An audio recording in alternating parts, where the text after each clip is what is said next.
ګرانو وروڼو خویندو مشرانو کشرانو یو ډېر اهم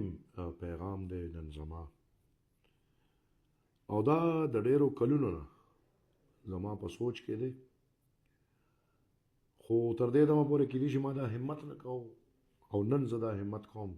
چې زه دا اعلان وکړم ګرانو وروڼو ګرانو مشرانو ګرانو کشرانو د اختر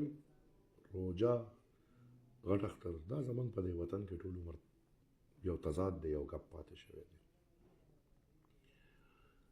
او موږ په دې پوهېږو چې ټوله دنیا کې د امریکې نه واله تر د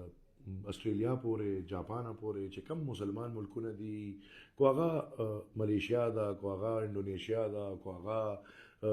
عرب امارات دي کو هغه هر یو ملک دی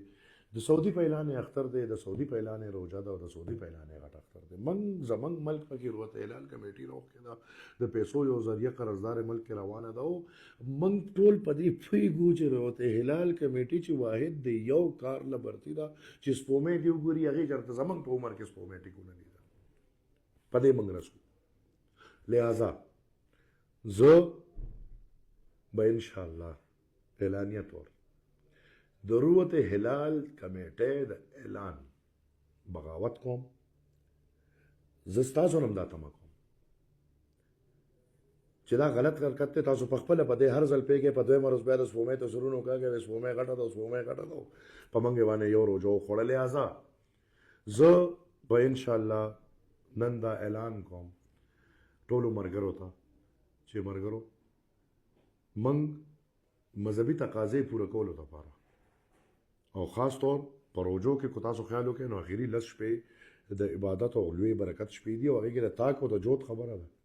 نو زمونږ اعلان چې یو ورځ مخکې وروسته شي نو هغه ټولې لکه د 21مې شپه سعودي کې یو ورځ زمونږ په سبا خدای باریانې چې داسې کم خلک روان دي لہذا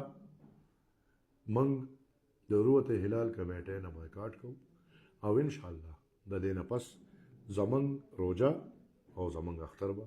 د سعودي عرب په اعلاني زه خپلو ټولو ملګرو نه دا تمه کوم چې انشاءالله د دې زنځیرونو وشلوئ او د ټولې دنیا سره